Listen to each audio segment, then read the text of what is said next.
ধ্বনিতে অংশগ্রহণ করার জন্য আমি সকলের কাছে বিনীত প্রার্থনা করছি। দয়াল শ্রী গুরু প্রেমানন্দে হরি হরি বল, হরি বল, হরি মধুর প্রেম ধ্বনি শ্রী রাধে কৃষ্ণ বলে অগ্নিকায় চৈতন্য চৈত রাধারানী কি জয়। সাধু গুরু বৈষ্ণব শ্রী প্রেমানন্দে হরি হরি বল মন, হরি বল, হরি হরি কৃষ্ণ কৃষ্ণ কৃষ্ণ হরে হরে, হরে রাম রাম রাম হরে হরে।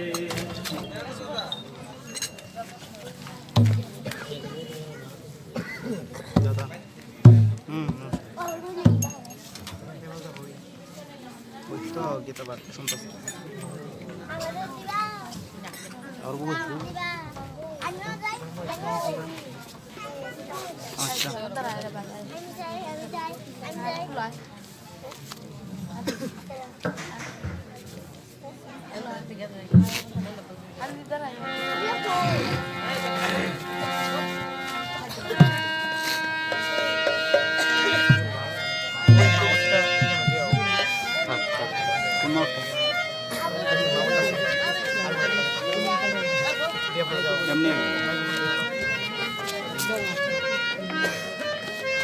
क्या कुछ चालू कर दो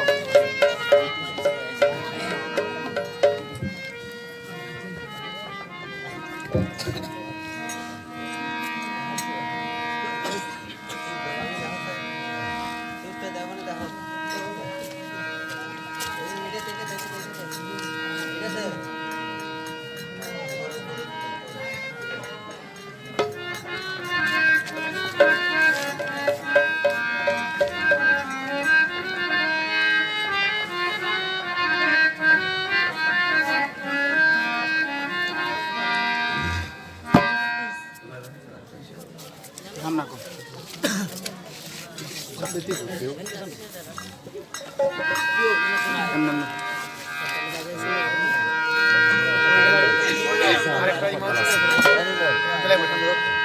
ও যদি করিতে বাসনা থাকে ধরে মন সাধু সঙ্গ ভজরে আনন্দের গৌরাঙ্গ ধরে মন সাধু সঙ্গ ভজরে আনন্দের গৌরাঙ্গ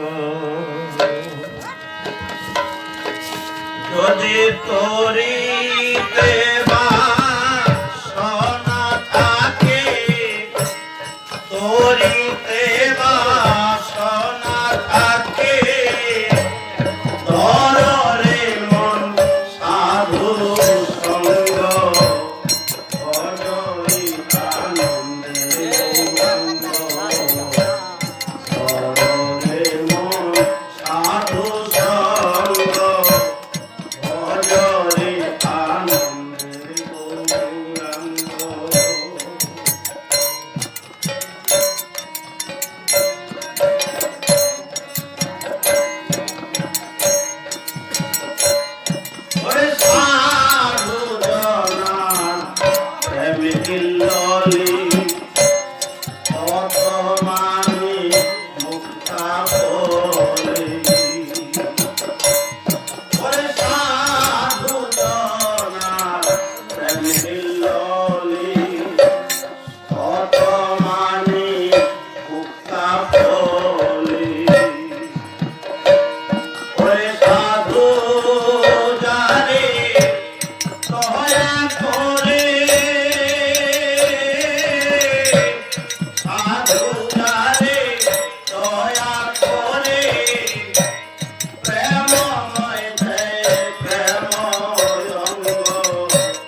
চিত্ত শুদ্ধ অন্তর খোলা সাধুর দর্শনে যায় মনের ময়লা মনের ময়লা সাধুর দর্শনে যায় মনের ময়লা পরশে হয় প্রেম তরঙ্গ ভজরে আনন্দের গৌরাঙ্গ হরে মন সাধু সঙ্গ ভজরে আনন্দের গৌরাঙ্গ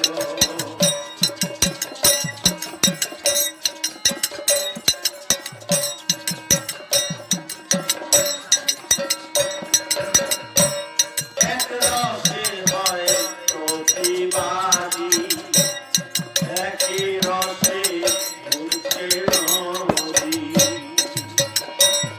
ওরে এক রসে হয় প্রতিবাদী একই রসে ঘুরছে নদী আমার একটি রসে নিত্য করে একই রসে নিত্য করে নিত্য রসের গৌরাঙ্গ একই রসে নিত্য করে একই রসে নিত্য করে নব রসের গৌরাঙ্গ ভজরে আনন্দের গৌরাঙ্গ হরে মন সাধু সঙ্গ ভজরে আনন্দের গৌরাঙ্গ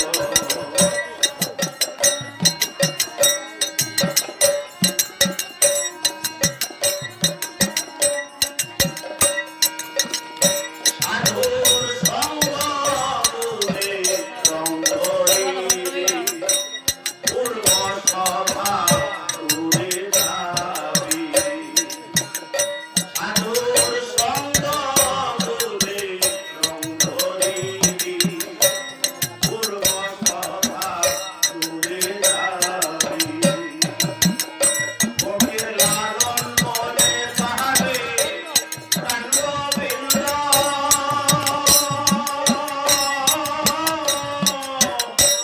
প্রাণ গোবিন্দ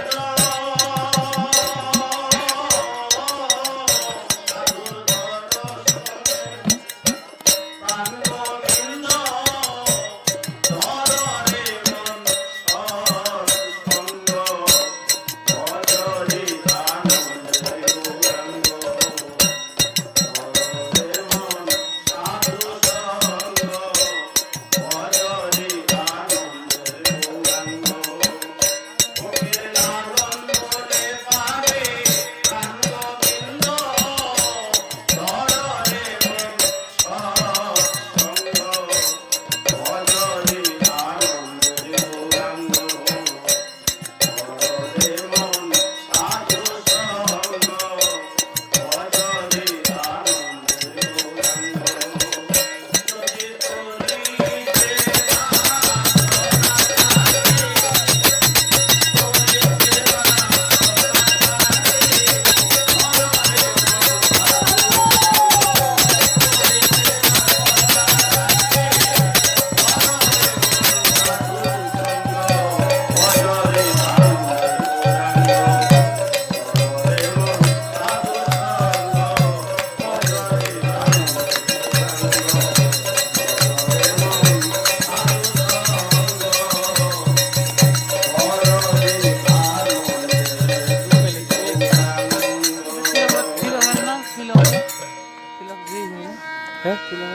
দেওয়ার তো না তিলক পাড়ন চলা খেলে কোনো তিলক দেওয়ার নাই বন্দে গুরুন কৃষ্ণ ভক্তা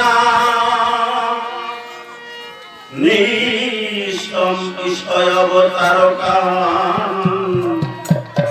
তদ প্রকাশমস্ত শক্তি শ্রীকৃষ্ণ চৈতন্য সংযুক্তম বন্দে শ্রীকৃষ্ণ চৈতন্য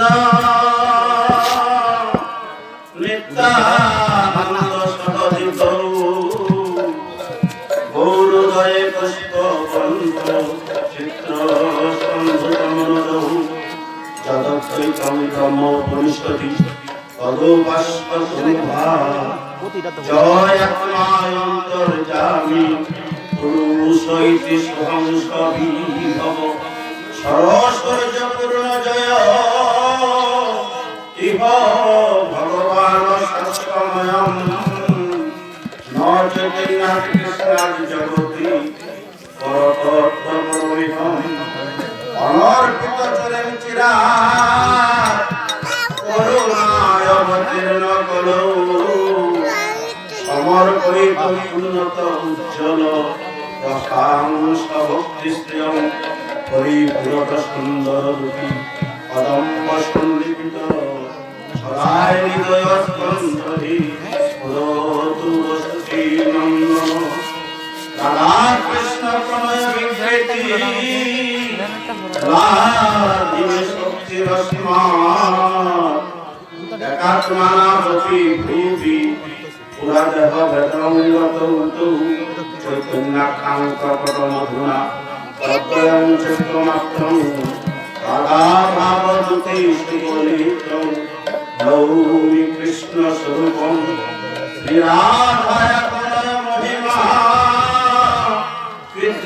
কৃত্রিষ্টবনৈবা সাধ্যং জনাদ্ভুতং মধুরিমা কৃত্রিষ্টবনদীয় সক্ষং কাষ্টমদুর্ভবত কৃত্রিশং ব্যতিলোভা তদ্ভাগ্য সমজনি সচিবর্বসিন্ধু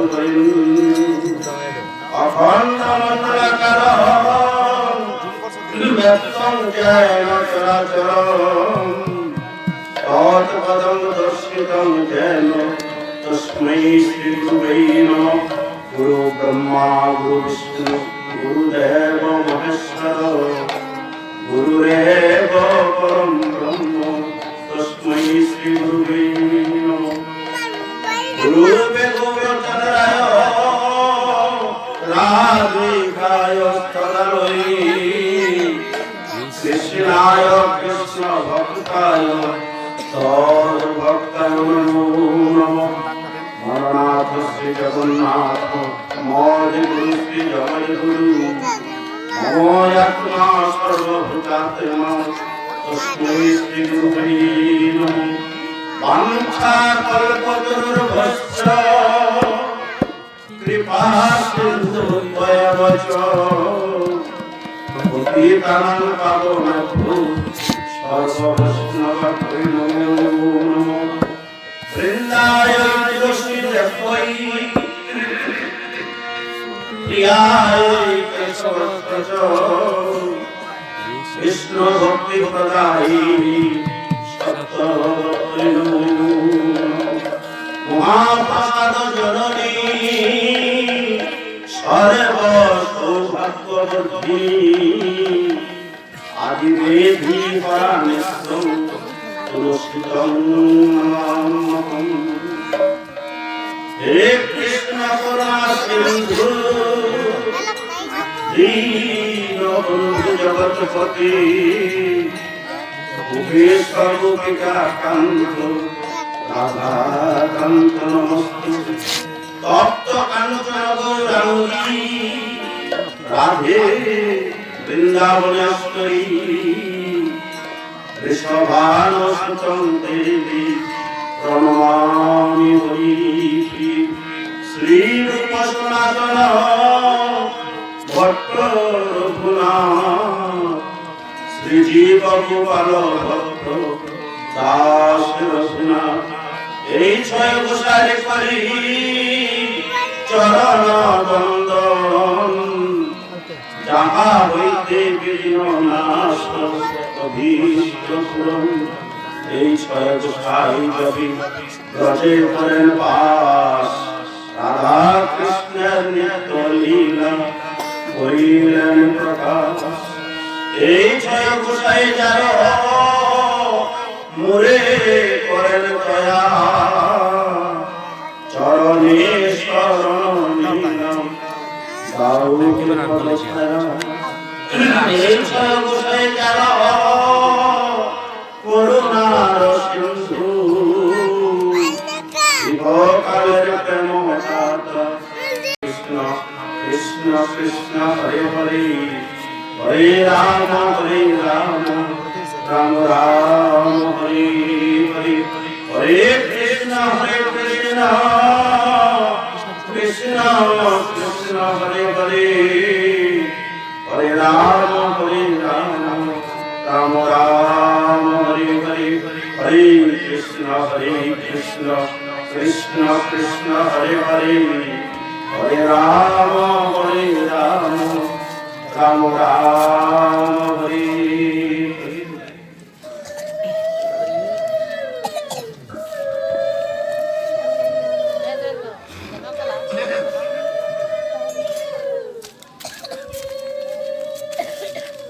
জয় রাধে কৃষ্ণ।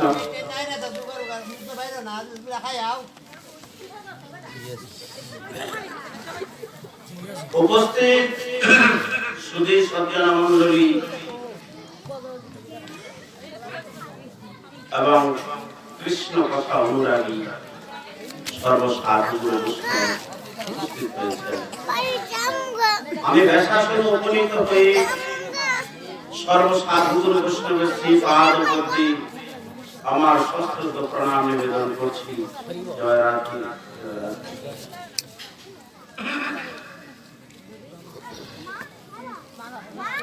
আমি পাঠক নই, আমি বক্তাও নই। কৃষ্ণ কথা বলে আপনাদেরকে সন্তুষ্ট করার মতো সেই ভাষা জ্ঞান আমার জানা নেই। শাস্ত্র সিদ্ধান্ত দিয়েছেন বৈষ্ণব দর্শনে দেহ করে নির্মল, বৈষ্ণবের আশীর্বাদ তবু না যায় বিফল। শ্রীমদ্ ভাগবত সিদ্ধান্ত দিয়েছেন যদি সাধু গুরু বৈষ্ণব কাউকে আশীর্বাদ করে, কাউকে কৃপা করে, কাউকে দয়া করে থাকে, অসম্ভব অনেক কিছুই সম্ভব হয়ে যায়। তাই গীতার একটি শ্লোকে তিনি বলেছেন লোকং করতি বাচালং পঙ্গু লঙ্ঘয় অতি ধীম যৎ কৃপাতমহং বন্তি পরমানন্দ মাধব। পরমানন্দ মাধবের কৃপা হলে বোবা ব্যক্তিও বাচালের মতো কথা বলতে পারে, পঙ্গু ব্যক্তিও গিরি লঙ্ঘন করতে পারে। কখন পারে? যখন পরমানন্দ মাধবের কৃপা। আর পরমানন্দ মাধবের কৃপা তখনই হয়ে থাকে যখন সাধুগুরু বৈষ্ণবের কৃপা। সাধুগুরু বৈষ্ণব ভক্তের কৃপা ছাড়া পরমানন্দ মাধব কৃপা করেন না। কারণ আমার ভক্ত আমার বৈষ্ণব যাকে কৃপা করে আমি তাকে কৃপা করে থাকি। আমার বৈষ্ণবের কৃপা ব্যতীত আমি তাকে কখনো কৃপা করতে পারি না। শাস্ত্রে বহু সিদ্ধান্ত রয়েছে। তাই সুদূর কুমিল্লা থেকে আপনাদের মাঝে এসেছি। দীর্ঘ 1 বছর পূর্বে আমি আপনাদের দর্শন করে গেছি, আপনাদের কৃপা প্রসাদ পেয়ে গেছি। প্রভুর কৃপায় এই দুর্যোগপূর্ণ পরিস্থিতির মধ্যেও আমার সৌভাগ্য হয়েছে আপনাদের দর্শন পুনরায় করতে পারছি। আসলে কৃষ্ণ কথা দান, ভাগবত কথা দান করা সর্বশ্রেষ্ঠ দানের চেয়ে শ্রেষ্ঠ দান হচ্ছে এই কথা দান করা।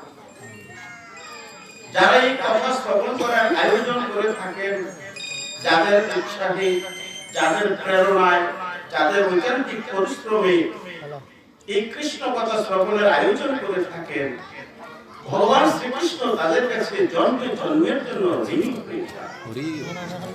কারণ ভগবান বলছে কলির যুগে কৃষ্ণ কথা শ্রবণ এর পিছনে যারা বিন্দু মাত্র সহযোগিতা করে থাকে আমি স্বয়ং গোবিন্দ তাদের কাছে আমি ঋণী হয়ে থাকি। কারণ কলির যুগে কৃষ্ণ কথা হচ্ছে অত্যন্ত দুর্লভ। আলোচনার পূর্বে আমি বলছি কৃষ্ণ কোথায় থাকে? কৃষ্ণ থাকে কোথায়? কলির যুগে কৃষ্ণ থাকে কথায়, আর কোথাও কৃষ্ণকে খুঁজে পাবেন না। কৃষ্ণ কোথায় থাকে? কথায়। কোন কথায় কৃষ্ণ থাকে? কৃষ্ণ কথায় কৃষ্ণ থাকে। কৃষ্ণ কথা যেখানে নেই, কৃষ্ণ সেখানে থাকে না। যেখানে কৃষ্ণ কথা সেখানে কৃষ্ণ স্বয়ং বিরাজমান। এখানে আজ অসংখ্য কৃষ্ণ কথা আলোচনা হয়েছে। স্বয়ং গোবিন্দ শ্রীমতী রাধারানী সহ অবশ্যই আপনাদের মাঝে বিরাজমান। ভগবান বলছেন, নাহং তিষ্ঠামি বৈকুণ্ঠী যোগিনাং হৃদয়ে নচ মদ ভক্ত যত্র গায়ন্তি তত্র তিষ্ঠামি তত। বলছে, আমি গয়া কাশী মথুরা বৃন্দাবনে থাকি না, আমি যোগী মুনি ঋষিদের হৃদয়েও বসে থাকি না, যেখানে আমার ভক্তগণ আমার গুণ কীর্তন করে আমি সেই স্থানে উপনীত হয়ে যাই। তাহলে কৃষ্ণ থাকে কলিযুগে কথায়। গীতা হচ্ছে কথা।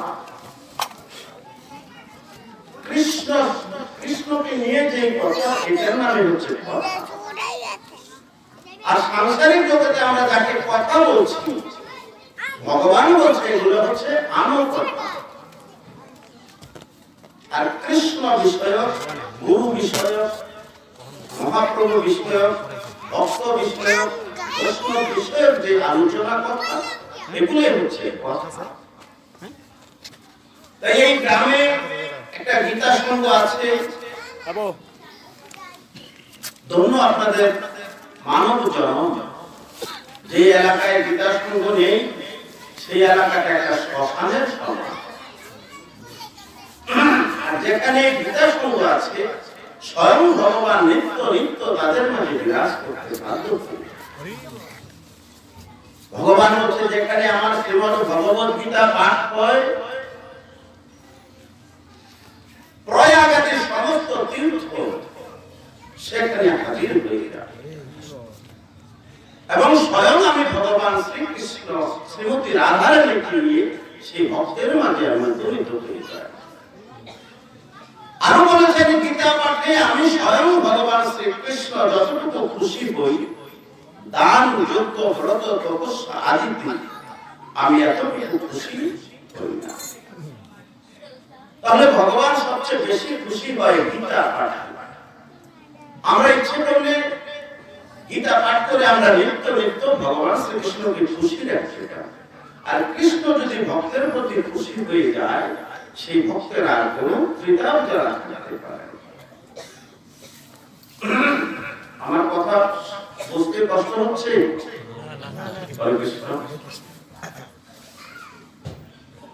মাতা সীতা দেবী একদিন সকালবেলা স্নান করে কপালে সিঁদুর পড়ছে।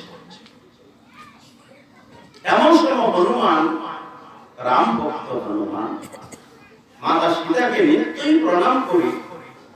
আজকে প্রণাম করতে গিয়ে প্রণাম করে বলছে, যে মা জানো কি, একটা প্রশ্ন করতে চাই আপনাকে, বলবো? মাতা সীতা বলছে, হনুমান, তুমি আমার সন্তান, তুমি আমার প্রিয়, তুমি এভাবে অনুমতি চাচ্ছ কেন? তুমি যা মনে চায় বলো। হনুমান বলছে, আচ্ছা মা, আপনি রোজ রোজ কপালে সিঁদুর পরেন কেন? এখন সীতা আশ্চর্য হয়ে গেছে যে হনুমান বানর কুলে জন্ম, সিঁদুরের তত্ত্ব তাকে কি বলবো। তো সরাসরি একটা উত্তর দিয়ে দিয়েছেন যে, জানো আমি কেন সিঁদুর করি? আমি সিঁদুর করলে তোমার প্রভু অত্যন্ত খুশি হয়। হনুমান বলছে, মা তাই না? ঠিক আছে, প্রণাম করে চলে গেছে।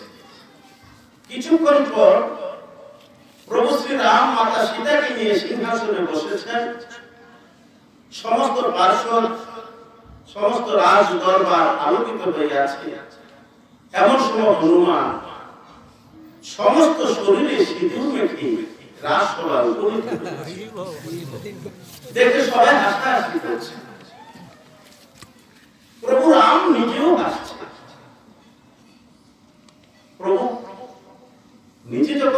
হাসছে, তখন হনুমান একটু চিন্তা করে গেলেন যে প্রভু হাসছে। বলছে, প্রভু তুমি কেন হাসছো? প্রভু রাম মাতা সীতাকে বলছে। হনুমান এভাবে সমস্ত শরীরে সিঁদুর মেখে আসছে, তার কারণ কি? তখন মা জানকী বলছে, সকালবেলা আমাকে জিজ্ঞেস করেছিল যে মা আপনি রোজ রোজ কপালে কেন সিঁদুর করেন? আমি বলছিলাম আমি সিঁদুর করলে তোমার প্রভু খুশি হয়। হয়তো এই কথার কারণেই সে সমস্ত শরীরে সিঁদুর মেখেছে। প্রভু রাম বলছে, আমি কেন হাসছি? তুমি এভাবে সমস্ত শরীরে সিঁদুর মেখেছো কেন? বলছে, মা জানে, আমি জানি না। তো প্রভু রাম বুঝতে পেরেছে।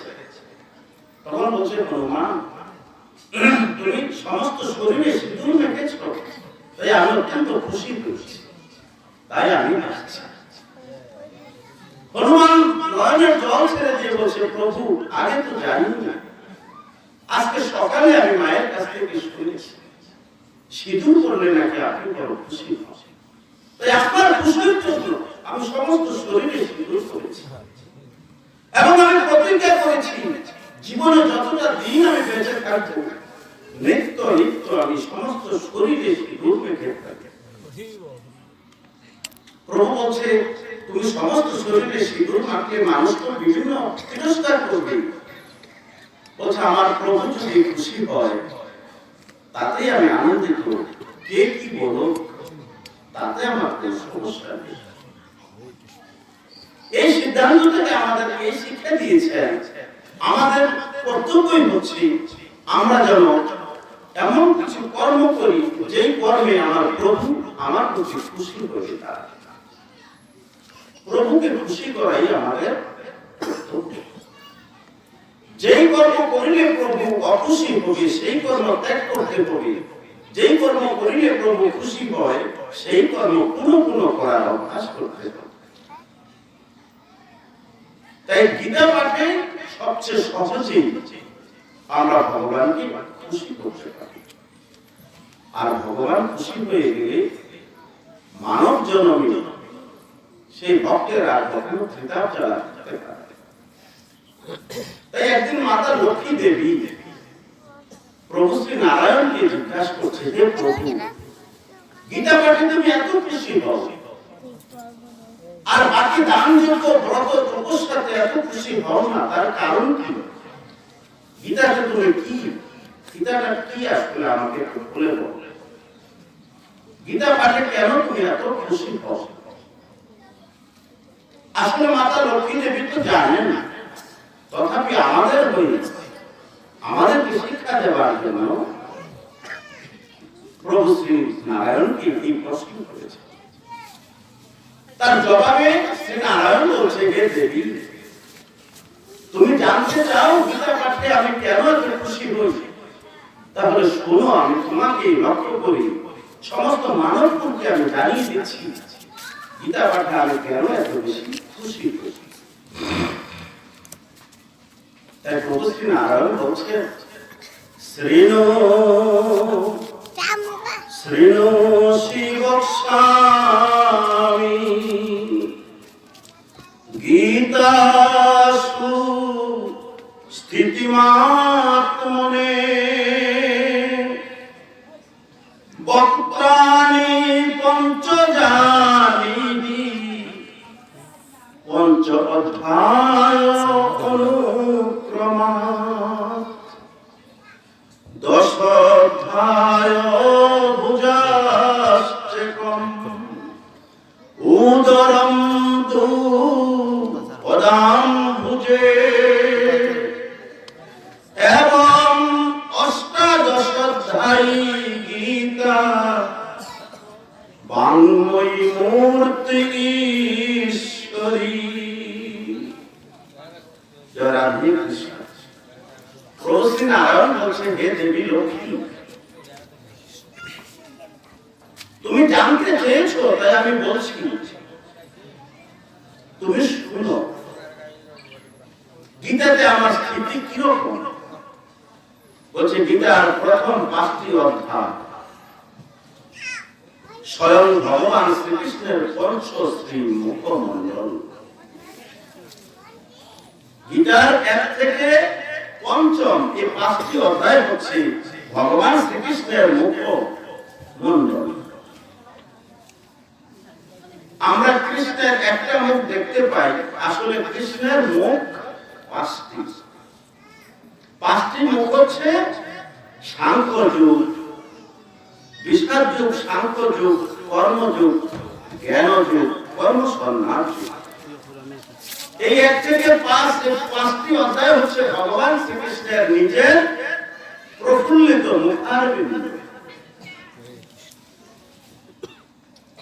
6ষ্ঠ থেকে পঞ্চদশ এই পরের 10টি অধ্যায় হচ্ছে ভগবান শ্রীকৃষ্ণের 10টা বাহু, 10টা হাত। 16শ অধ্যায় হচ্ছে ভগবান শ্রীকৃষ্ণের উদর মানে পেট। সপ্তদশ এবং অষ্টাদশ এই 2টা অধ্যায় হচ্ছে ভগবান শ্রীকৃষ্ণের 2টা শ্রীপাদ।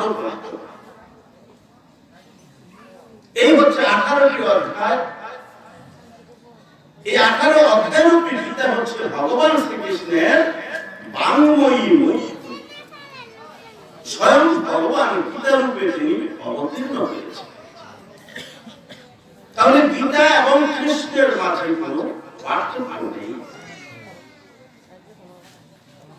গীতাকে প্রণাম করিলে ভগবান শ্রীকৃষ্ণকে প্রণাম করা হয়ে যায়। গীতাকে স্পর্শ করলে ভগবান শ্রীকৃষ্ণকে স্পর্শ করা হয়ে যায়। তাই গীতার 1 থেকে 5 এই 5টি অধ্যায় হচ্ছে ভগবানের শ্রীমুখ। 6 থেকে 15 এই 10টি অধ্যায় হচ্ছে ভগবানের 10টা বাহু।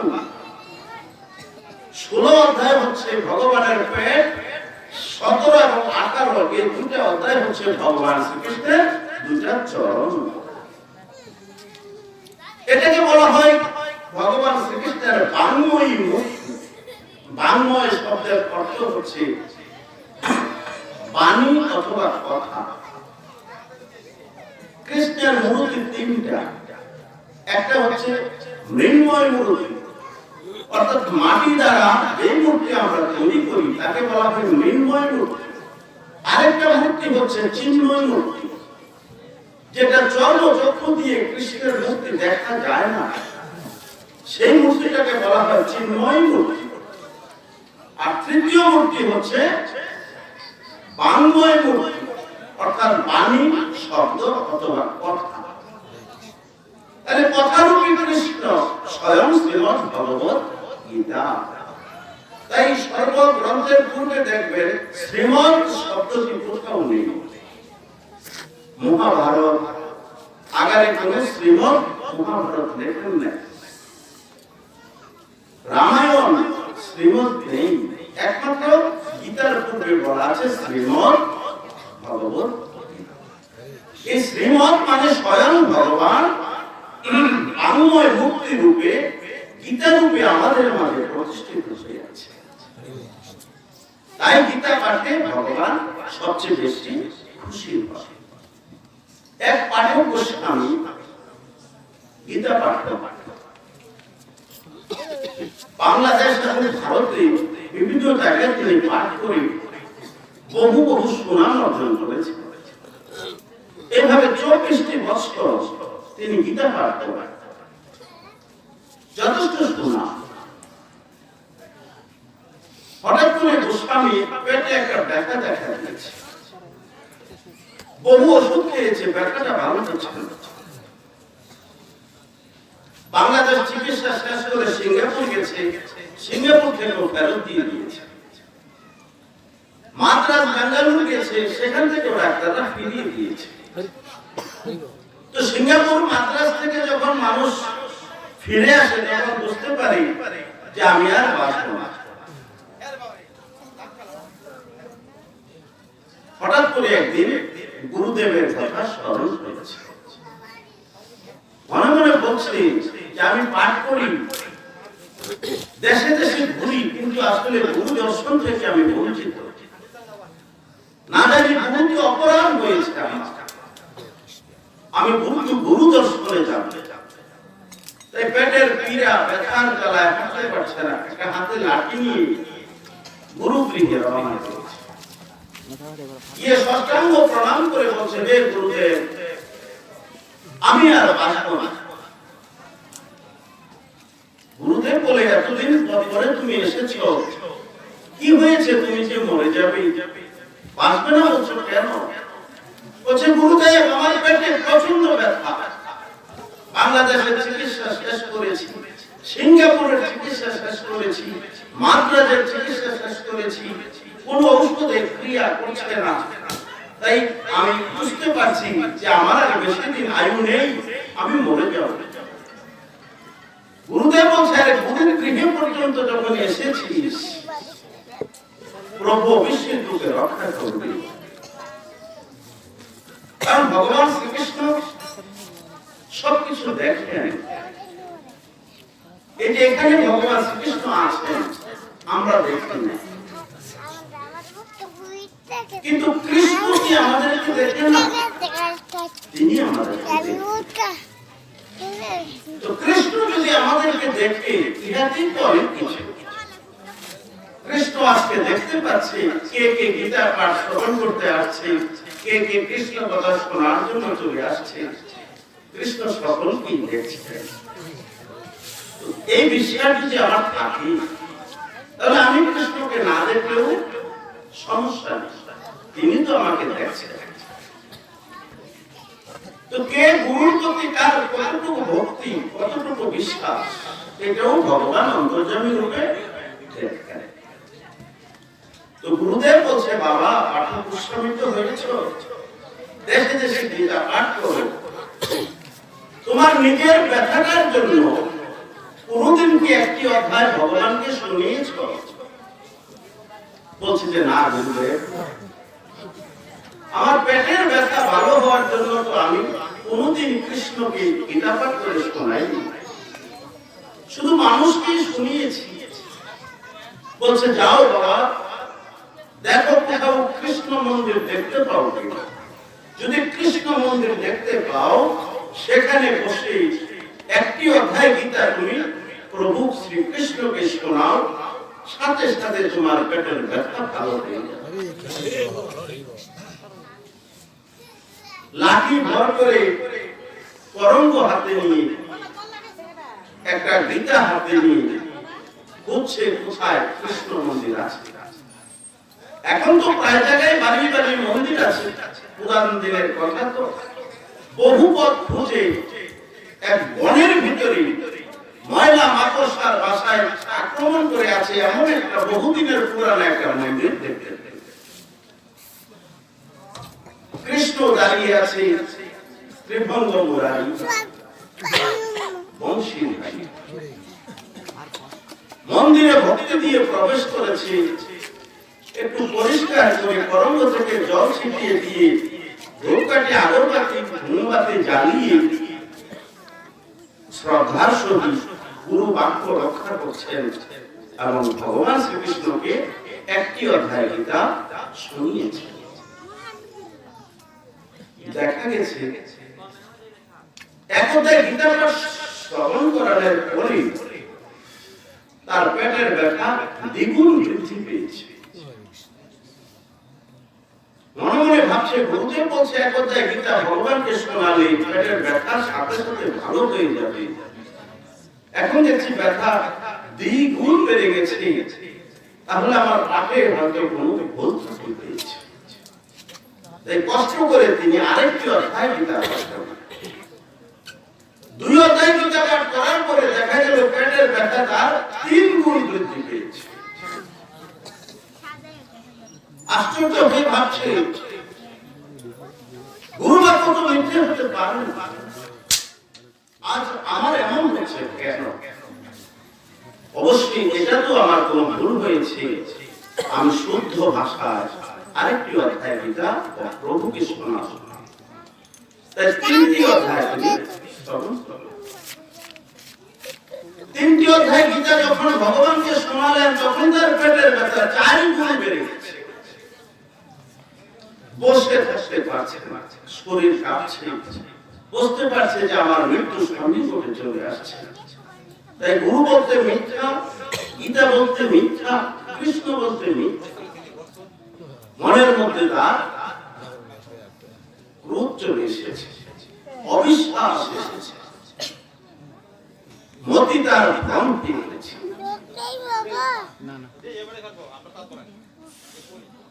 তখন যেই লাঠিটা দিয়ে তিনি মন্দিরে গিয়েছিলেন, লাঠিটা দিয়ে মন্দিরে 3টা ব্যথাঘাত করলেন।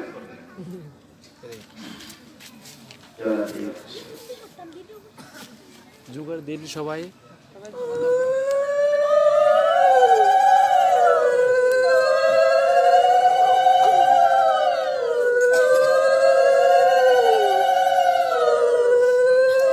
রাধে কৃষ্ণ। বলছেন গুরু বলতে মিথ্যা, কৃষ্ণ বলতে মিথ্যা, গীতা বলতে মিথ্যা।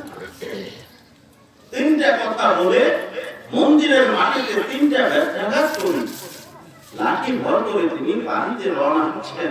আর মনে মনে ভাবছেন, মরি তো মরি, বাড়িতে গিয়ে মরি, হয়তো ছেলে পেলে হাতে একটু জল তো সেবা পেতে পারবো, বনে মরলে তো কেউ সংবাদ পাবে না। চলছে বাড়ির উদ্দেশ্যে। এদিকে ভগবান স্বয়ং শ্রীকৃষ্ণ দেখছে এই মুহূর্তে যদি পাঠক গোস্বামীকে আমি ভুল সংশোধন না করাই, তাহলে জগতে কেউ গুরু বলে ডাকবে না, গীতার নাম জগৎ থেকে মুছে যাবে।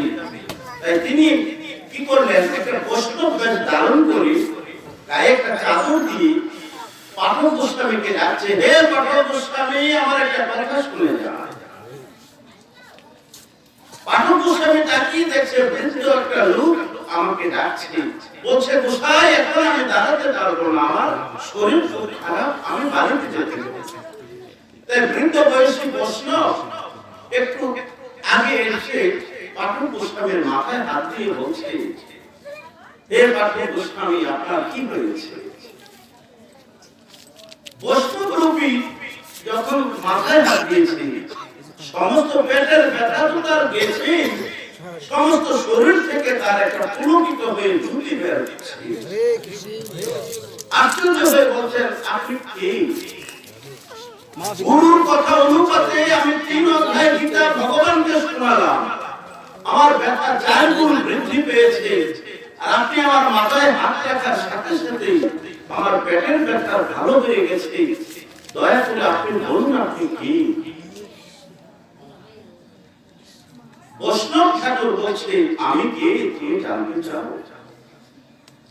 তাহলে আমার পিঠের চাদরটা একটু খুলে দেখো আমি কে। যখন পাঠক গোস্বামী বৃদ্ধ বৈষ্ণবের গাও থেকে শরীর থেকে চাদরটা সরিয়েছে, দেখে পিঠের মধ্যে 3টা ব্যথাঘাত, ঝরঝর করে রক্ত ঝরছে। পাঠক গোস্বামী বুঝতে পারছে ষষ্ঠাঙ্গে সেই প্রভুর সেই পাদপদ্মে লুটিয়ে পড়ছে, যে আমি মন্দিরে অজ্ঞানতা বশত 3টা ব্যথাঘাত করেছি, সেই ব্যথাঘাত ঠাকুর তোমার পিঠে কি করে আসবে? বলছে, আমি স্বয়ং ভগবান শ্রীকৃষ্ণ। তোমার গুরু বাক্য সত্য, গীতাও সত্য, আমিও সত্য, কিন্তু প্রথম 1 অধ্যায় শোনার পরেই তোমার ব্যথাটা আমি ভালো করে দিতে পারতাম। কেন দেনি জানো? আজ দীর্ঘ বহুদিন যাবত আমি গীতা পাঠ শ্রবণ থেকে বঞ্চিত। তোমার মুখে 1 অধ্যায় গীতা পাঠ শ্রবণ করে আমার আরেকটি অধ্যায় শুনতে ইচ্ছে হচ্ছে, তাই আমি ইচ্ছে করে তোমার ব্যথাটা বাড়িয়ে দিয়েছি, যাতে আমি আরেকটি অধ্যায় শুনতে পারি। দ্বিতীয় অধ্যায় শুনেও আমার এমন উৎফুল্ল হয়েছে আমার হৃদয়, তাই তোমার ব্যথাটা আমি আরো বাড়িয়ে দিয়েছি আরেকটি অধ্যায় শোনার। পাঠক গোস্বামী আশ্চর্য হয়ে বলছেন, প্রভু আমি আপনার পৃষ্ঠে আঘাত দিয়েছি, আমার মানব জন্ম তো বৃথায় চলে গেল, আমাকে দণ্ড দিয়ে শাস্তি দিয়ে ক্ষমা করুন প্রভু। পাঠক গোস্বামীকে বুকে জড়িয়ে ভগবান শ্রীকৃষ্ণ বলছেন, তিন অধ্যায় গীতা পাঠ শুনে তোমার মুখে আমি যেই খুশি হয়েছি। তুমি তিনটা বেত্রাঘাত কেন? 3 লক্ষ বেত্রাঘাত যদি তুমি আমাকে আজকে দিতে, আমি তাতে ব্যথা পাইতাম। তাহলে দেখো, বৈষ্ণব ঠাকুর রূপে কৃষ্ণ এসেছে। গীতা পাঠের ফলে ভগবান যে কত খুশি হয় সেটা ভাষায় ব্যক্ত করার মতো ভাষাটা নেই। শুধু শ্রদ্ধা বানো লভতে দানো। রাধে কৃষ্ণ। শ্রদ্ধা একান্ত প্রয়োজন।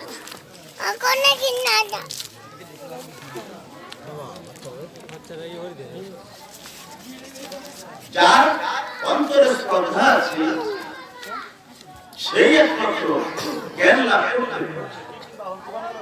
শ্রদ্ধা ছাড়া কোন জ্ঞান লাভ করে না। গীতার প্রতি শ্রদ্ধা থাকতে হবে, গুরুদেবের প্রতি শ্রদ্ধা থাকতে হবে, সাধুগুরু বৈষ্ণবের প্রতি শ্রদ্ধা থাকতে হবে। তাই গীতায় বলেছেন শ্রদ্ধাবান লভতে জ্ঞান। শ্রদ্ধাই একমাত্র জ্ঞান লাভের পথ। শ্রদ্ধা ব্যতীত, বিশ্বাস ব্যতীত প্রভুর কৃপা আমরা পাইতে পারি না। জয় রাধে কৃষ্ণ। যেহেতু গীতা এবং কৃষ্ণের মাঝে অভিন্ন, ভগবান নিজেই ভগবান শ্রীকৃষ্ণ গীতায় বলেছেন, গীতা আমার গুরুদেব, গীতা আমার গৃহ। আমি কোথায় থাকি? গীতাই আমার গৃহ। গীতাতে অবস্থিত হই আমি ত্রিলোককে আমি পরিচালনা করে থাকি। তবে গীতার প্রতি যে যতটুকু শ্রদ্ধা, প্রভু তাকে ততই কৃপা করিবে। এই মানব যেমন সার্থক করে দেয়। গীতাই হচ্ছে আমাদের মূল ধর্ম গ্রন্থ। গীতাই হচ্ছে মানব জীবন পরিবর্তনের সবচেয়ে সহজ পথ। তাই সাধু সঙ্গ, শাস্ত্র সঙ্গ ছাড়া মানব জীবন সার্থক করার মতো আর কোনো ব্যবস্থা নেই।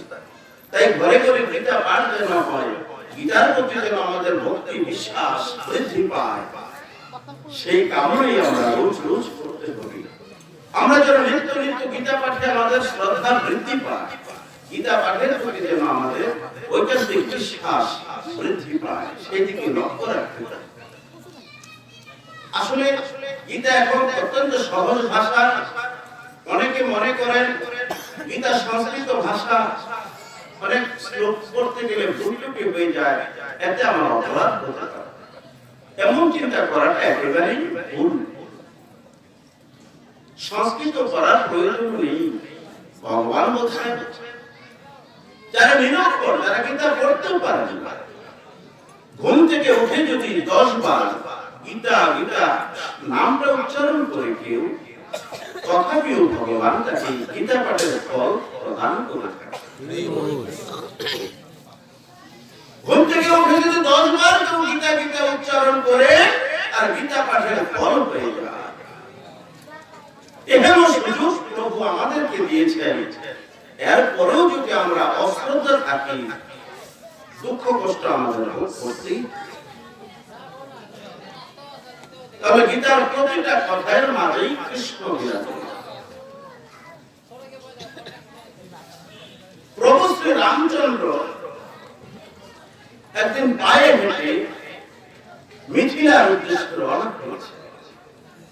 মিথিলা হচ্ছে প্রভু শ্রী রামচন্দ্রের শ্বশুরালয়। মাতা সীতা মাতার পৈতৃক ঠিকানা হচ্ছে মিথিলা রাজা জনক। জনকপুর রওনা হয়েছে পায়ে হেঁটে। মাঝখানে একটা নদী, ছোট্ট একটা নৌকা, ছোট্ট একটা মাঝি বসে আছে।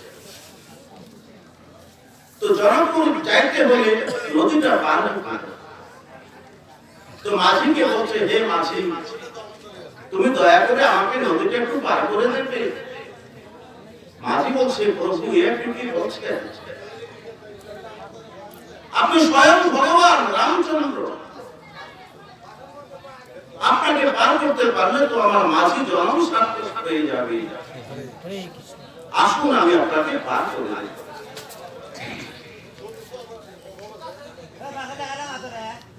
জয় রাধে কৃষ্ণ।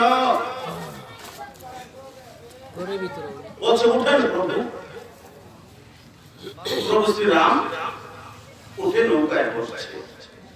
মাঝি বলছে মাঝ নদীতে গিয়ে যে প্রভু আপনি স্বয়ং রাম, স্বয়ং ভগবান, আর আমি সামান্য মানব মাঝি, আপনাকে পার করে তো আমার মানব জন্ম সার্থক করি। আপনি কেন এভাবে বলছেন যে দয়া করে তুমি আমাকে পার করে দেবে? এখানে দয়া শব্দটা কেন আপনি লাগালেন? আপনি তো দয়া চাওয়ার পাত্র নন, আপনি তো দয়া দাতা। প্রভু রাম বলছে হে মাঝি, আমার কাছে যে পয়সা নেই, তুমি পার করলে তো তোমাকে পয়সা দেওয়ার দরকার। যদি পয়সা থাকতো তাহলে দয়া করার শব্দটা আমি বলতাম না। যেহেতু আমার কাছে পয়সা নেই, ভাড়া নেই, তাই বলছে দয়া করে তুমি আমাকে পার করে দাও। বলছে আপনি স্বয়ং ভগবান শ্রীকৃষ্ণ রাম, আপনার কাছে না হয় পয়সা নেই, পয়সা ছাড়াও তো আপনি আমাকে অনেক কিছু দিতে পারেন ইচ্ছে করলে। বলে হ্যাঁ দিতে পারি। মাঝি বলছে বলুন আপনি আমাকে কি দিবেন? আপনাকে পয়সা দিতে হবে না, বিনিময়ে আপনি কি দিবেন বলুন। প্রভু রাম বলছে হে মাঝি, আজকে যেমনি ভাবে তুমি আমাকে এই নদীটা পার করে দিচ্ছ, তুমি যখন যাওয়ার সময় হবে, এই জগৎ ছেড়ে যখন ওই জগতে যাবে, যাওয়ার সময় তুমি আমাকে ডাক দিও, আমিও তোমাকে এমনি ভাবে পার করে দেব। মাঝি বলছে না প্রভু, আপনার এই চালাকি কথা আমি বিশ্বাস করি না। বলছে কেন মাঝি? বলছে আপনি বলছেন যাওয়ার সময় আমি ডাক দিতে, কত মানুষ পাগল হয়ে মারা যায়, কত মানুষ অ্যাক্সিডেন্ট করে মারা যায়, কত মানুষ স্মৃতিশক্তি হারিয়ে মারা যায়। আমার কখন মৃত্যু হবে আমি আপনাকে হয়তো ভুলে ডাকলাম না, আর আপনি পার করলেন না। জিজ্ঞেস করলে বলবেন তুই তো ডাকিস নি, তাই তোকে আমি পার করিনি। তাই এই মুহূর্তে যখন আমার জ্ঞান আছে, আপনাকে সাক্ষাৎ পেয়েছি, আপনার দুটা চরণ আমি বুকে ধারণ করি, এই মুহূর্তে আমি নৌকাটা ডুবিয়ে রাম রাম করতে করতে আমি মরে যাব, আপনাকে সহ নিয়ে আমি নদীতে ডুবে যাব, তাহলে আমি হয়তো পার হতে পারব। প্রভু রামের দুটা চরণ বুকে ধরিয়ে নৌকাটাকে ডুবানোর চেষ্টা করছে। প্রভু রাম বলছে মাঝে রাখো রাখো রাখো, নৌকাটা অন্তত ডুবাইও না। ভক্ত বলছে তাহলে ভালো করে বলো তুমি কি দিতে পারবে? যাওয়ার সময় টাকার কোনো গ্যারান্টি নাই, যাওয়ার সময় আমি হয়তো ডাকলাম না, তথাপি যেন আমি পার করতে পারি, এমন কিছু বলো, না হলে এই মুহূর্তে আমি প্রাণ ত্যাগ করবো। যেহেতু স্মরণ আছে তোমাকে সাক্ষাৎ পেয়েছি, এই সুযোগ আমি আর হাতছাড়া করব না। নৌকা ডুবিয়ে দিচ্ছে, বলে ঠিক আছে ঠিক আছে আমি বলছি, যাওয়ার সময় তোমাকে ডাকতে হবে না, এখন তুমি প্রভুকে ডাকো। যাওয়ার সময় যদি তোমার ঘুমে তোমার স্মরণ নাও থাকে, তুমি ভুলে গেলে আমি তোমাকে কোনোদিন ভুলবো না, এটা আমার ব্রত। এখন সজ্ঞান আছে, তুমি কৃষ্ণ বলে ডাকো, রাম বলে ডাকো, যাওয়ার সময় তোমার ভুল হতে পারে, আমি প্রতিজ্ঞা করছি আমি তোমাকে ভুলবো না। যেদিনে তোমার মৃত্যু হোক, আমি স্বয়ং প্রভু এসে তোমাকে পুষ্প রথে আমার ধামে নিয়ে যাব।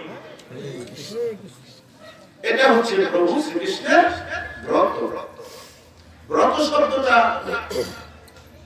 অনেকেরই অজানা, ব্রত কাকে বলি? কৃষ্ণ একটা ব্রত নিয়েছেন যে ভক্ত জ্ঞান থাকতে হরে কৃষ্ণ নাম জপ করছে, মৃত্যুর সময় প্রভুর নাম মনে না থাকলেও প্রভু তাকে পার করবে, প্রতিজ্ঞা করে সেটা ব্রত নিয়েছে। ব্রত তাকেই বলা হয় যাহার আরম্ভ আছে শেষ নেই, তার নাম হচ্ছে ব্রত।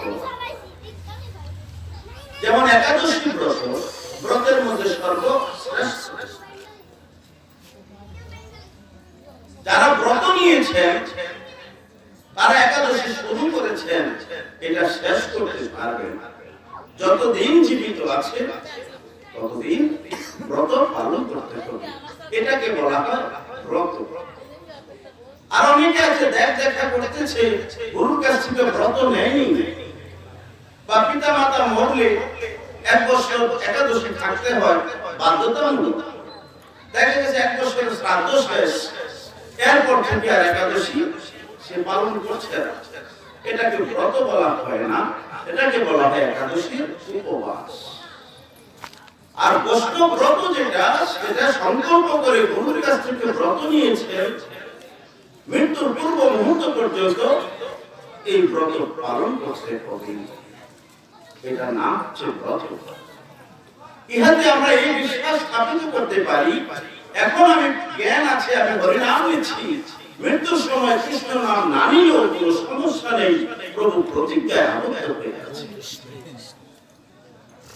তাই 9টা ভক্তির মধ্যে 3টা ভক্তি প্রধান।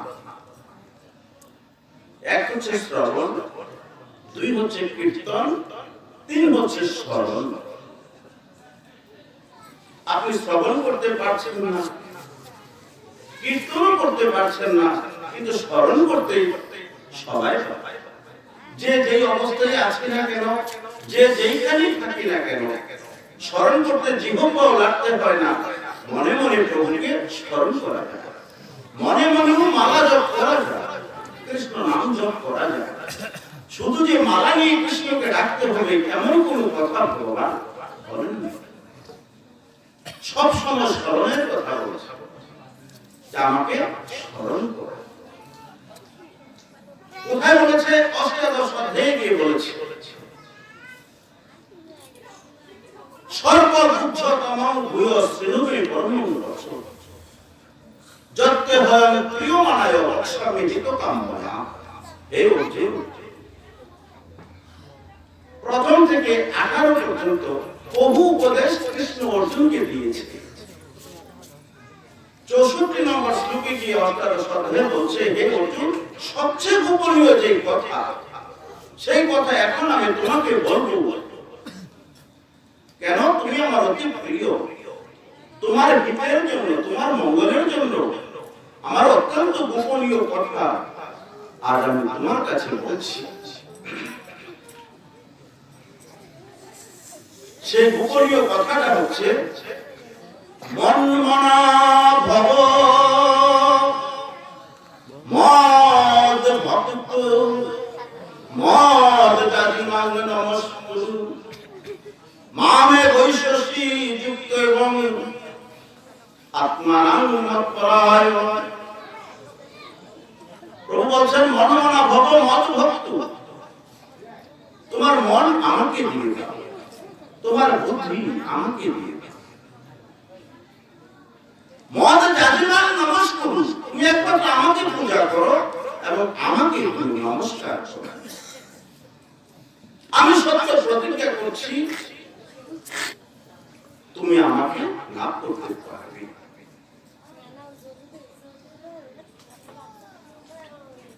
66 পরের শ্লোকে বলছে, সর্বধর্মান পরিত্যাজ্যং মাম একং শরণং ব্রজ।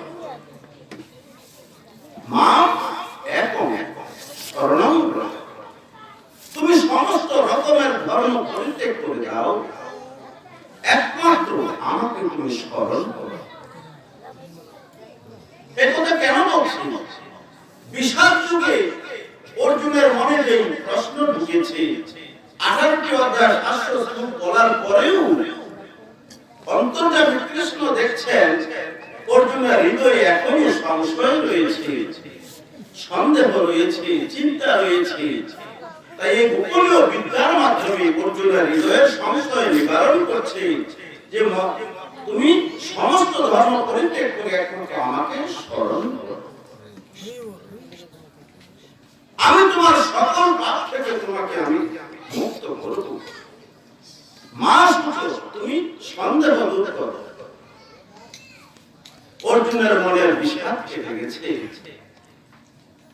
তাহলে স্মরণ হচ্ছে সর্বোৎকৃষ্ট একটা পথ, যে পথ অতি সহজ এবং প্রত্যেকের জন্য অত্যন্ত প্রয়োজন। সাধুগুরু বৈষ্ণবকে স্মরণ করতে পয়সা লাগে না, কৃষ্ণকে স্মরণ করতে পয়সা লাগে না, গীতা অমৃত বাণীর কথা স্মরণ করতে পয়সা লাগে না, শুধু শ্রদ্ধা বান লবতে দান, শ্রদ্ধার প্রয়োজন, বিশ্বাসের প্রয়োজন।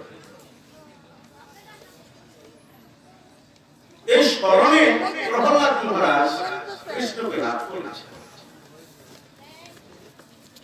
শ্রবণে পরীক্ষিত মহারাজ, কীর্তনে সুখদেব গোস্বামী। ভক্তির বহু বহু শাখা রয়েছে। এই তিনটা হচ্ছে প্রধান শাখা। এক হচ্ছে শ্রবণ, দ্বিতীয় হচ্ছে কীর্তন, তৃতীয় হচ্ছে স্মরণ। কখনোই যেন কৃষ্ণ স্মরণ থেকে আমরা ভুলে না যাই। নিশি জাগরণে, দিবসে, কর্মসংস্থানে, চলার পথে স্মরণ যেন আমরা করতে পারি প্রভুকে। এই অভ্যাস করতে হবে। অভ্যাসের মধ্যে বলতেও ওরে কেন চলতে, অভ্যাস ছাড়া শ্রদ্ধাও বৃদ্ধি পাবে না, বিশ্বাস আমার একান্ত করে। এক গ্রামে এক গৃহস্থ বৈষ্ণব গুরুর কৃপা প্রাপ্ত। তার 4টা ছেলে। বড় ছেলেটার নাম হচ্ছে ভোলা। এই ভোলা সেবা করে বেশি, খায় বেশি, কিন্তু কোনো কাজ করতে পারে। যে কোনো কাজ দিলে সে করতে পারে না, কিন্তু 5 জনে 6 জনে যে খানা খাবে সে ভোলা একজনে সমস্ত 5 জনের খাদ্য খেতে পারে। প্রভু একটা গুণ তাকে দিয়েছে, সে খায় বেশি। 10 জনের খানা দিলেও সে ভোলা একই খেয়ে দিতে পারে। তো দরিদ্র পরিবার, মা তো তাকে পেট ভরে খাদ্য দিতে পারছে না। যা রান্না করে ভাগে যা হয় তাই ভোলা খায়, কিন্তু কোনোদিনই তার পেট ভরে না। ভোলার মনে বড় দুঃখ যে আমি কোনোদিন পেট ভরে ভাত খেতে পারলাম না। মায়েরও মনে দুঃখ যে হায়রে অদৃষ্ট, পেট ভরে সন্তানকে কোনোদিন খাদ্য দিতে পারছি না। হঠাৎ করে একদিন গুরুদেব আসছে তাদের গৃহে। এসে বলছে, কেমন আছো বাবা? শিষ্য বলছে, বাবা সব দিক দিয়ে ভালো আছি, বড় ছেলেটাকে নিয়ে বড় সমস্যায় আছে। সে নিজের নামও বলতে পারে না, কোনো কর্ম করতে পারে না, কিন্তু শুধু খেতে পারে। 10 জনের খাদ্য দিলেও সে খেয়ে ফেলতে পারে। তাকে নিয়ে বাবা বড় বিপদে আছে। তো গুরুদেব বলছে, ঠিক আছে, ভোলাকে ডাকো। ভোলাকে ডাকছে। ভোলা আসছে, বলছে, ভোলা আমি তোমাকে মন্ত্র দেব, তুমি আমার কাছ থেকে মন্ত্র নেবে? বলে, নেব গুরুদেব। তোমাকে আমি আশ্রমে নিয়ে যাব, তুমি যাবে আমার সাথে? বলছে, পেট ভরে খাদ্য দিতে পারবেন? বলছে, হ্যাঁ পারবেন। যে আমার মন্দিরে দৈনিক 5 পঞ্চ ভক্ত প্রসাদ পায়, দীপ্রদীপ। রাত্রে তো 5 পঞ্চ ভক্ত প্রসাদ পায়। এক এক পঞ্চে অন্তত 100 করে বসে। গোসাইয়ের বিশাল বড় আশ্রম। বিভিন্ন জনের দাতা থেকে বহু টাকা পয়সা আসে, অটাল রান্না বান্না হচ্ছে, অটাল ভক্ত প্রসাদ পাচ্ছে। তো গুরুদেব বলছে, আমার এখানে যেহেতু শত শত ভক্ত প্রসাদ পাচ্ছে, তুমি আর কতটুকু প্রসাদ এই পেট ভরে খাবে? চলো আমার। তাই তাকে মন্ত্র দিয়ে দীক্ষিত করে গুরুদেব আশ্রমে নিয়ে গেছে। যাইতে যাইতে ভোলা বলছে, হে গুরুদেব, আমাকে তো আপনি নিয়ে যাচ্ছেন, আপনি বলছেন আপনার মন্দিরে 5 পঞ্চ প্রসাদ বিতরণ। আমি কি প্রতিটা পঙ্কে পঙ্কে বসতে পারবো ইচ্ছে করলে? গুরুদেব বলছে হ্যাঁ বসো, সমস্যা নেই। তো ভোলা আজকে খুব আনন্দিত যে 5 বার যদি বসতে পারি তাহলে তো আমার পেট অবশ্যই পুরে যাবে। ভোলার মনে অনেক অনেক আনন্দ। নিয়ে গেছে মাদ্রাসার সাথে পরিচয় করেছে। এই ভোলা আজ থেকে আমাদের ছেলে, আমাদের এখানেই থাকবে।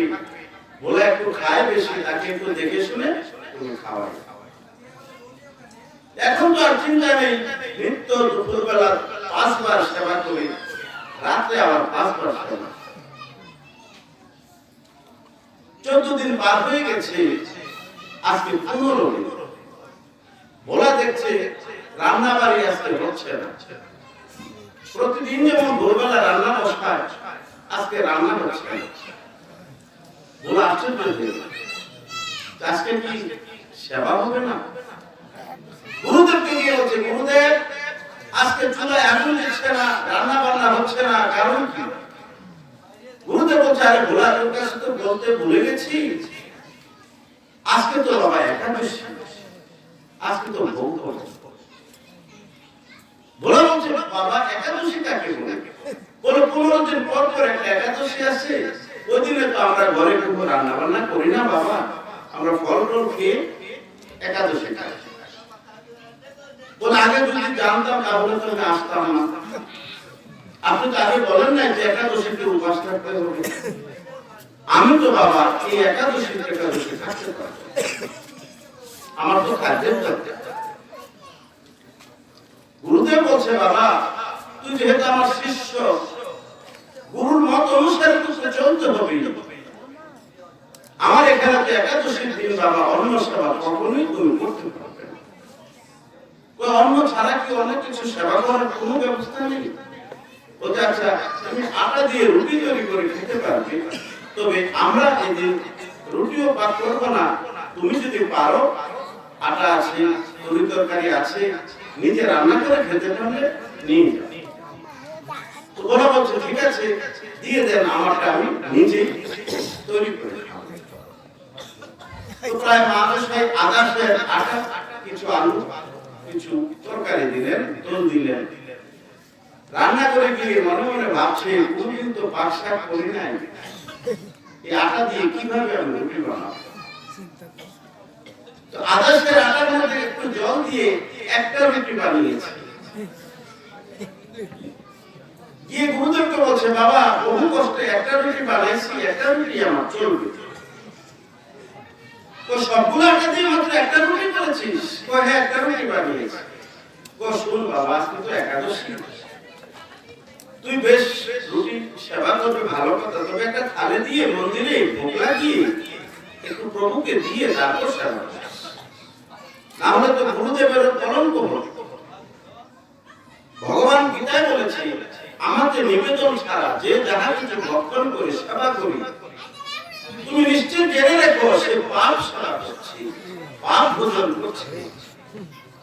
আমাদের প্রত্যেকেরই কর্তব্য হচ্ছে আমরা যা খাই না কেন প্রভুকে নাম স্মরণ করে যাতে আমরা মুখে দিই, তাহলে সেটা পাপ থেকে মুক্তি লাভ করি।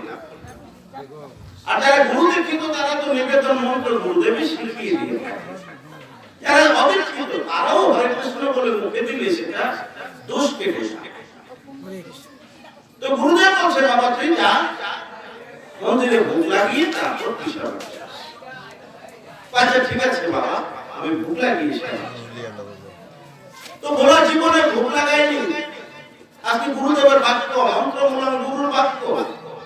একটা থালার মধ্যে একটা রুটি ভারী করে বানিয়েছে, আধা কেজি আটা দিয়ে প্রভুর সামনে রেখে 2 হাত তুলে বলছে হে রাম আমি মন্ত্র জানি না।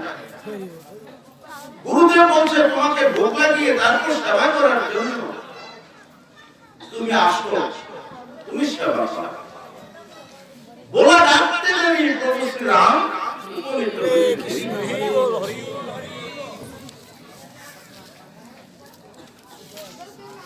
রামকে দেখে তো বলা আশ্চর্য, প্রভু এসেছো, এই তোমার তুমি সেবা করো। প্রভু রাম রুটিটা সেবা করছে। করতে করতে সম্পূর্ণ রুটিটাই সেবা করে। ভোলা তাকিয়ে আছে প্রসাদ পাবো, ওই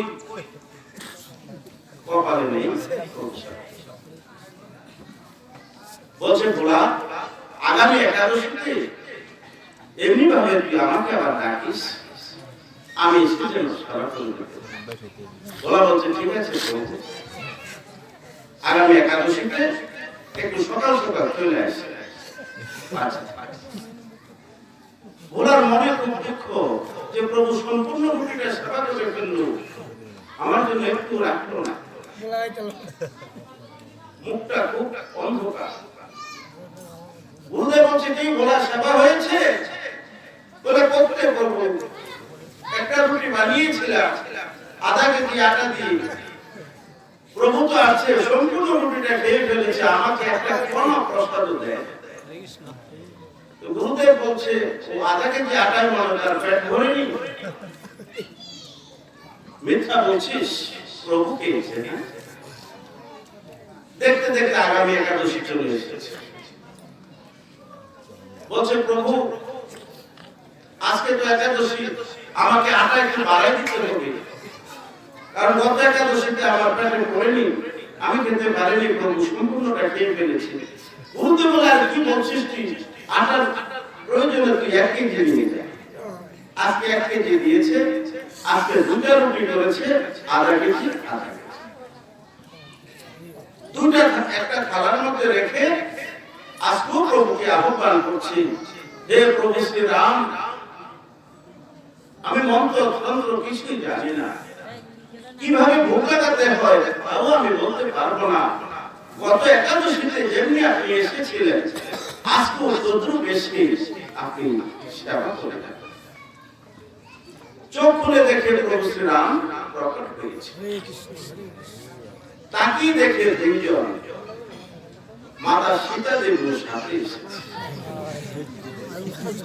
ওরা দেখছে, বলছে প্রভু উনি কি?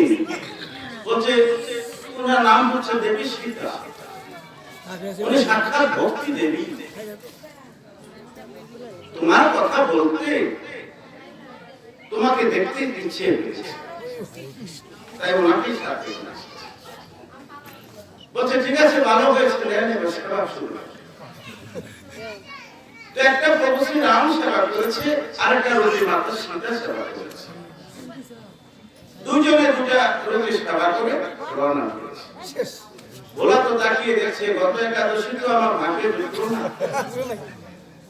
আজকে প্রভু 2 জন নিয়ে আসলো, আর কেন আজকে তো আমার কপালে সেবা নেই। আজকে মুখের দিকে তাকানো যায় না। বলতে বলছে কি ভোলা, তোমার মুখ এত মলিন কেন? বলছে প্রভু তো আজকে 2 জন আসছে, 2টা রুটি করেছি, 2 জনে খেয়ে ফেলেছি, আমার জন্য রাখে না। গুরুদেব বলছে আগামী একাদশীতে আরো বেশি করে আটা নিস, সমস্যা নেই। আর বারবার বলছে প্রভু খেয়েছে, গুরুদেব তো বিশ্বাসী। দেখতে দেখতে আগামী একাদশী চলে এসেছে। আজকে 3টা রুটি প্রস্তুত করেছি, একটা মা সীতা খাবে, আরেকটা প্রভু রাম সেবা করবে, আরেকটা আমি সেবা করব। তো 3টা রুটি তৈরি করতে ভোলারা খুব পরিশ্রম হয়েছে। আজকে 3টা রুটি দিয়ে প্রভুকে আহ্বান করছি, আমি তোমার ভোগ রেডি করেছি, প্রস্তুত করেছি, প্রভু তুমি এসে হাজির হয়ে যাও, তুমি সেবা করতে চলে আসো। চোখ খুলে দেখে প্রভু শ্রীরাম উপনীত হয়েছে, আজকে সাথে আরেকজন নিয়ে এসেছে। বলছে প্রভু গত একাদশীতে বললেন উনি সীতা দেবী, আজকে আরেকজন বাড়ি নিয়ে আসলেন, উনি কি? বলছে এটা আমার ছোট ভাই, তার নাম হচ্ছে লক্ষ্মণ। তোমার কথা শুনে তোমাকে দেখার জন্য তারা চলে এসেছে। বলছে ঠিক আছে প্রভু, এসেছেন ভালো হয়েছে, নেন সেবা শুরু করুন। তো প্রভু রাম একটা রুটি সেবা করেছে, মাতা সীতা দেবী একটা রুটি সেবা করেছে, প্রভু লক্ষ্মণ একটা রুটি সেবা করেছে। তিনটা রুগী তিনজনের সেবা করে রওনা হয়েছে। তো বলা বলছে প্রভু আগামী একাদশীতে কয়জন আসবেন এটা আপনি বলেন। প্রভু বলছে আরে ভোলা তা তো আমি বলতে পারবো না, তুমি যতটুকু সম্ভব আয়োজন করে আমাকে ডাকেন। চলে গেছে। গুরুদেব বলছে আজকে কি খবর? আজকে তিনটা বানাইছি গোসাই, দেহটা শেষ, একটা কোনা প্রসঙ্গ পায় নাই, আজকে আরেকজন লইয়েছে। আজকে কারে নিয়েছে? কবি নাকি ছোট ভাই লক্ষণ, আবার মা সীতা, আবার প্রভু রাম, তিনজনে তিনটা খেয়েছে, আমাকে দেয়। গুরুদেব বলে আরে বলিস কি বোকা তুই, ঠিক আছে আগামী একাদশীতে তুই আরেকটা রুটি বানিয়ে বানাস, সমস্যা নেই। দেখতে দেখতে আমার চতুর্থ একাদশী চলে এসেছে।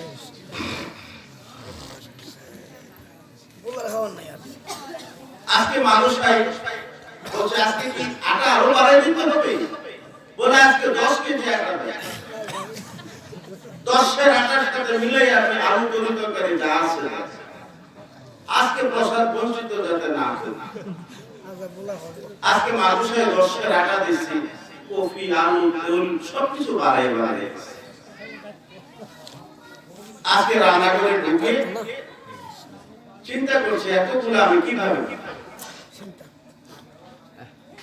আটা গুলা তরি তরকারি গুলা মন্দিরে সাজিতে সাজিতে সাজি আজকে প্রভুকে ডাকছে, প্রভু আসো। চোখ মেলে দেখে প্রভু সপরিবারে চলে এসেছে। 5 জন আসছে, পিছনে দেখে আরো 3 জন, মোট 8 জন চলে এসেছে। এতগুলো প্রভু দেখে ভোলা আজকে আনন্দ আত্মহারা, বলছে প্রভু এতগুলো মানুষ নিয়ে এসেছে, এরা কারা? বলছে এটা আমার ছোট ভাই ভরত, এটা ভরতের স্ত্রী, এটা আমার ছোট ভাই শত্রুঘ্ন তার স্ত্রী। বলছে উনি আমার শ্রেষ্ঠ ভক্ত হনুমান। 4 ভাই 4 স্ত্রী 8 জন, হনুমান সহ তারা 9 জন। তো বলা বলছে আজকে 10-এর টাকা এনেছি, আজকে সমস্যা। তো প্রভু বলছে আজকে যে ভোগ দেও নাই বলা কারণ বলছে হ্যাঁ সব রেডি করে রেখেছি, এখন নিজেরা কর্ম শুরু করেন, আমরাও খেয়ে যান। আজকে আমার আজকে রুটি তৈরি করে প্রভু শ্রী রাম বলছে ভোলা তোমার কথা শ্রবণ করে আমার ভাতৃবধূ ভাতাগণ ভক্ত হনুমান তোমাকে দেখার জন্য আকুল হয়েছে। তোমার মতো ভক্ত জগতে ধন্য। ঠিক আছে আজকে আমরা নিজেরাই প্রস্তুত করব। মাতা সীতাকে বলছে যাও চুলায় আগুন দাও, কাজে লেগে যাও। তো মাতা সীতা দেবী লক্ষ্মণ প্রভু সহধর্মিনী ভরত নিজেই যুগালি দেখছি আজকে পাঠশাক শুরু হয়েছে। আর গুরুদেব মানুষটাই মনে মনে ভাবছে আজকে 10 কেজি আটা নিল, এগুলো আসলে কি করে না বিক্রি করে দেয়। আজকে গুরুদেব দ্বীপ প্রহরী মন্দিরে ঢুকেছে, দরজা খুলে তাকিয়ে দেখছে ভোলা বসে বসে তাকিয়ে আছে, দেখছে। বলছে ভোলা আজকে ভোগের কি করবো? বলো প্রভু লাগাই দিচ্ছি পাশে, সবাই আজকে পাঠশাক করতে চাচ্ছে, আমি অবসর 3 একাদশীতে নিজে পরিশ্রম করেছি, আজকে তাদেরকে দিয়ে পরিশ্রম করাচ্ছি। আজকে আমি আর পরিশ্রম করতে হবে না গুরুদেব, আমি বসে বসে লীলা দেখছি। তো গুরুদেব বলে তুই কিসের লীলা দেখছিস? আমি তো কাউকে দেখতে পাচ্ছি না। ওরা বলছে বলেন কি গুরুদেব, আপনার কাছ থেকে মন্ত্র নিয়ে আমি প্রভু রামকে দেখছি, মাতা সীতাকে দেখছি, লক্ষ্মণ ভাইকে দেখছি, আরো ভক্তবৃন্দ অনেক, কাউকে আপনি দেখতে পান না? বলছে না বাবা আমি তো কাউকে দেখছি না। তো ভোলাকে প্রভু রামকে বলছে, হে প্রভু, যার কৃপায় আমি আপনাকে দর্শন করতে পারছি, আমার গুরুদেব কেন আপনাদেরকে দেখছে না? প্রভু রাম বলছে, হে ভোলা, তোমার গুরুদেব অত্যন্ত জ্ঞানী এবং বিদ্বান, কিন্তু তোমার মতো সরল নয়। আমি যে সরল খুব ভালোবাসি ভোলা, তোমার সরলতার কারণে তুমি আমাকে দেখছো। তোমার গুরুদেব গুরু হলে কি করবি, তোমার মতো সরল হতে পারেনি, তাই তিনি তো আমাকে দর্শন করতে পারবেন। গুরুদেব প্রভু রামের কণ্ঠ শব্দ শুনতে পাচ্ছে, কিন্তু দেখছে না। বলছে, কি বলছে ভোলা? ভোলা বলছে, গুরুদেব আপনি নাকি আমার মতো স্মরণ করতে পারেন, তাই স্মরণ না হলে নাকি প্রভুকে আপনি দেখতে পারবেন না। এই কথা শুনে গুরুদেবের র হচ্ছে রক্ষা করা, ল হচ্ছে লক্ষ্য করা। এই তিন শব্দ অত্যন্ত জটিল তিনটা শব্দ। তাহলে স হচ্ছে সহ্য করা, সহ্য শক্তি। জগতের বুকে শ্রেষ্ঠ ছিল কার? মাতা সীতা দেবী। সীতার মতো সহ্য শক্তি এই জগতে আর কোন কারো হতে পারে না। তাই স হচ্ছে সীতা, র হচ্ছে প্রভু রাম, ল হচ্ছে প্রভু লক্ষ্মণ। রয়ের অর্থ হচ্ছে রক্ষা করা। কি রক্ষা করা? ধর্মকে রক্ষা করা। ধর্ম রক্ষার মধ্যে প্রভু রাম হচ্ছে অদ্বিতীয়, তিনি ধর্ম অবতার। ধর্মের জন্য রাজ্য ত্যাগ করেছেন, পিতা মাতাকে ত্যাগ করেছেন, বনবাসে চলে গেছেন। ধর্মকে রক্ষা করার জন্য তিনি সমস্ত জীবন বনে বনে কাটিয়ে দিয়েছেন। তাহলে রক্ষা করার মধ্যে শ্রেষ্ঠ হচ্ছেন প্রভু শ্রীরাম। ল হচ্ছে লক্ষ্মণ, হনুমানের মতো লক্ষ্যস্থির এই জগতে 14টি বৎসর বনবাসে রয়েছে। দাদা বৌদির সেবায় নিয়োজিত ছিলেন, কোনদিন আহার করেনি, কোনদিন নিদ্রা যায়নি। মা বলে দিয়েছেন, তোমার দাদা বৌদি সমানের পরে তুমি পদ সেবা করবে। দেখো তোমার দাদা বৌদির সেবাতে যদি ত্রুটি হয়, তাহলে আমি তোমাকে সন্তান বলে স্বীকার করব না। প্রভু লক্ষ্মণ মাতৃবাক্য রক্ষা করতে গিয়ে সবসময় লক্ষ্য স্থির রেখেছেন, লক্ষ্য রেখেছেন। 14টা বৎসরে এক মুহূর্তের জন্য তিনি ঘুমায়নি, বিন্দু মাত্র তিনি আহার করেন। এরকম লক্ষ্য গুরুদেবের বাক্যের প্রতি, পিতা মাতার বাক্যের প্রতি আমাদের রাখা প্রয়োজন। তাহলে সরল শব্দটা হচ্ছে স, র, র। সয়ে হচ্ছে মাতা সীতা, রয়ে হচ্ছে প্রভু শ্রীরাম, লয়ে হচ্ছে প্রভু শ্রী লক্ষ্মণ। তাই এই সরল হতে গেলে প্রভু রাম লক্ষ্মণ সীতা দেখা নাকি পারেন। অন্তর যতক্ষণ পর্যন্ত স্মরণ না হবে, নাম জপতে জপতে অভ্যাস করতে পারবো, প্রভু দেখা তবে অভ্যাসে থাকলে অন্তর স্মরণ হয়ে যায়। সাধুগুরু বৈষ্ণবের পরশে অন্তত হৃদয় তরল হয়ে যায়। অর্থাৎ কৃষ্ণ প্রসাদ, কৃষ্ণ নাম শ্রবণে যখন চোখ দিয়ে জল আসবে, তখন বোঝা যাবে হৃদয় তার তরল হয়ে গেছে। এভাবে তরল হইতে হইতে একদিন হৃদয় সরল হয়ে যাবে। আর যেদিন হৃদয় সরল হয়ে যাবে, রাম লক্ষ্মণ সীতার সম্মুখেই আমরা দর্শন করতে পারব।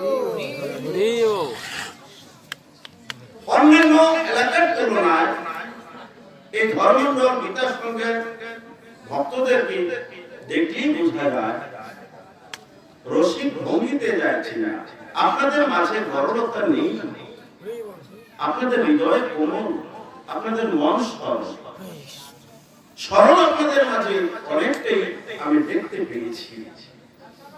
তাই কৃপা করে প্রার্থনা জানাই, আশীর্বাদ করবেন আপনাদের মতো স্মরণ যেন হতে পারে।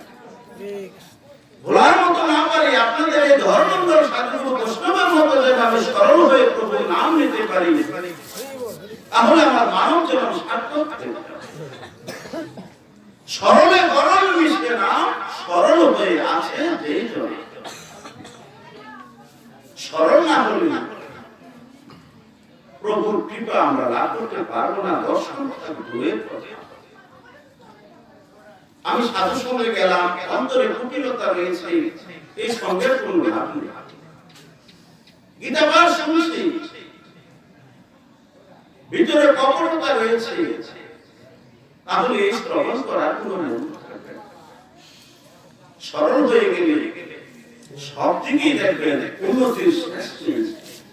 কত কৃপা প্রভু আমাদেরকে করে রেখেছে, শুধু সরলতার অভাবে আমরা কৃপা থেকে বঞ্চিত হচ্ছি।